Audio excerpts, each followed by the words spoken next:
from this point. Looks like he's by himself. Look at this green turquoise Porsche, turns in, rear loose, and it's then just looped round and he got stuck in the gravel as it comes to a stop. Saw Sasahara running a little bit wide there. That doesn't seem to compromise the exit speed too much. Backler thinks about the inside, almost up the inside, almost into the back of the Corvette. Very nearly rubbing as they come out of the corner. Klaus Backler, oh so close to making that move work then. He does like the hairpin, doesn't work.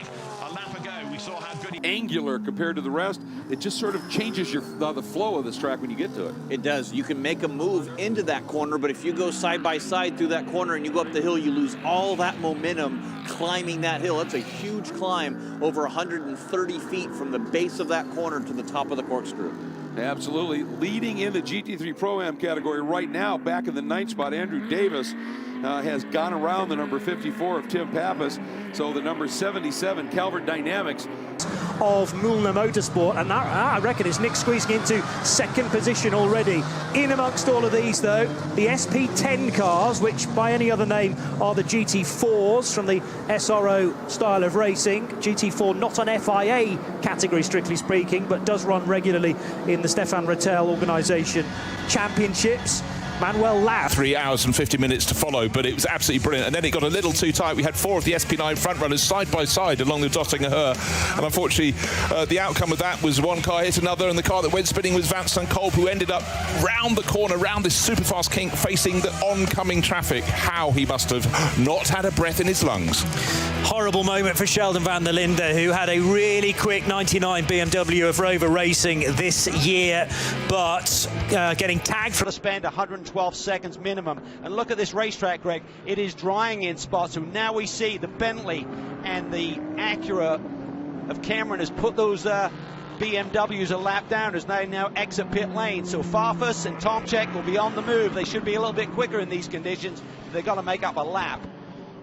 They got to get through, and if that rain does abate and these slicks come back into real form, this strategy. Oh, very much so, and that's the complexity with this stint length maximum time, that you have to sort of like work that into your strategy, which all of the teams did there during the final 70 minutes or so of this race. So you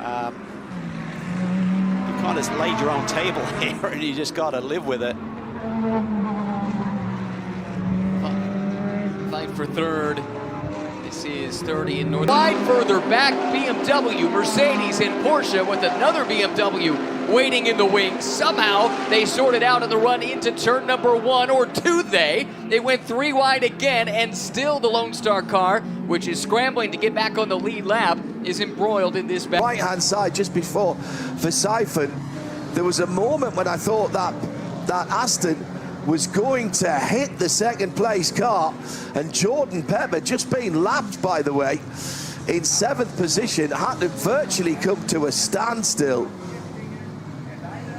How do you see that one, Peter? So difficult. I tell you, the only thing that might get control don't like that. No, not at all. Fast class car gets caught up with a slow class car, and this, just to unpick, was what was going on the restart, because you cannot overlap until you get to that control line, and Ian James had a big overlap, and he got that track position in the 27 car, ran it wide at Elf Murray's corner, and then no one could get by until they... That's the AMAC Porsche that we put Grant Denyer into a little while ago. And 77 goes into 130R 7th Ralph Aaron. Behind is Robert Renard. That is Giancarlo Fisichella, who comes through in the leading Pro-Am class car, the Ferrari. Giancarlo Fisichella getting on board for his first stint. We're trying to ascertain, but a 5-second penalty for Kevin Estre for pushing another car. The Grenier move's got to be... I would have thought they did the Vanthoor one. The face of the earth. Yeah, it really is an amazing plummet, dropping down the hill into Rainey Curve, named of course after the legendary motorcycle racer Wayne Rainey.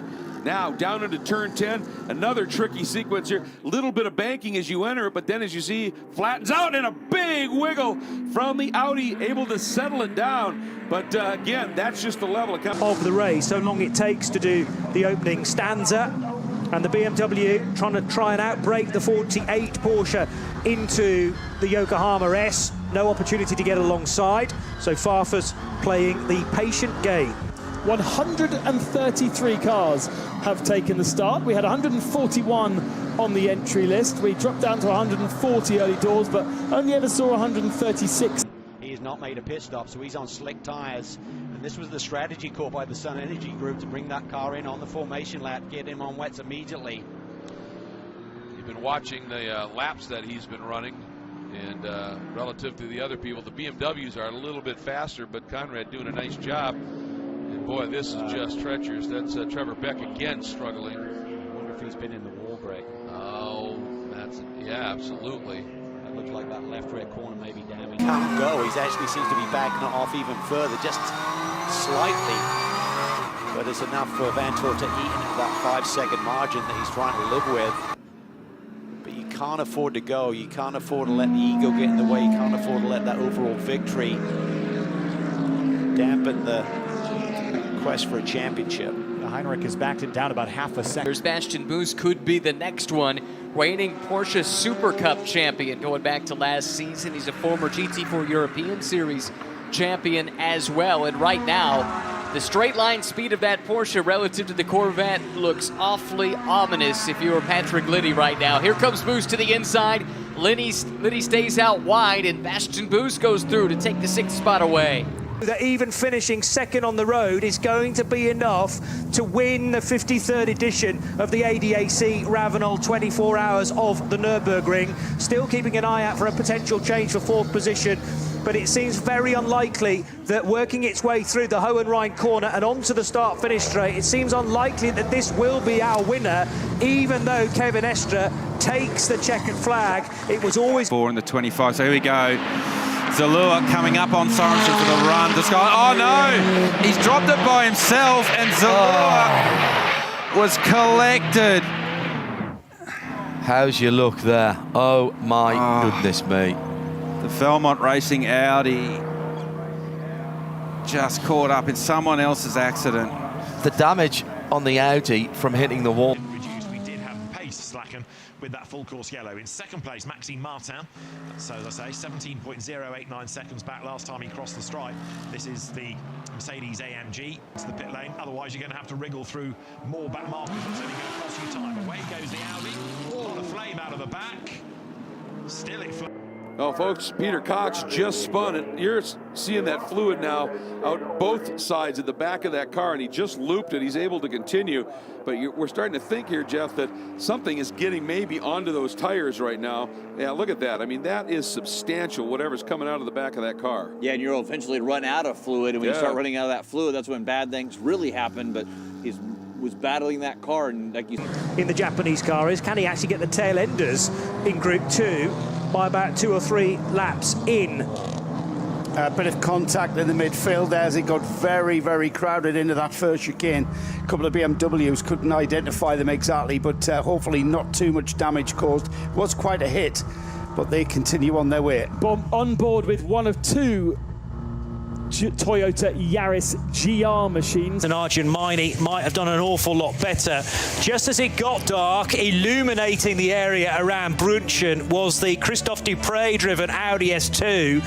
Such little warning for Christophe as he came out of that very familiar and popular from spectators right-hander by the gravel trap, and the fuel that had been dropped on the road surface creating a dramatic fire trail, but effectively the whole of the fuel rail down the right-hand side of this car, not the track in terms of the weather. That lead trio right now easing away just a little bit.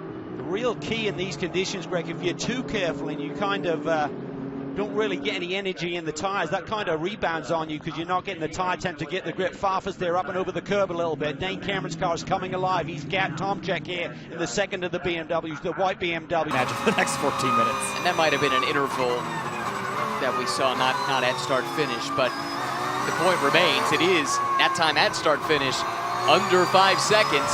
Lauren Heinrich were on board. Let's listen at the end of Holman Boulevard. Is it still the same amount of lift and coast for the number 120? First, he's got to get through this quick left-right chicane.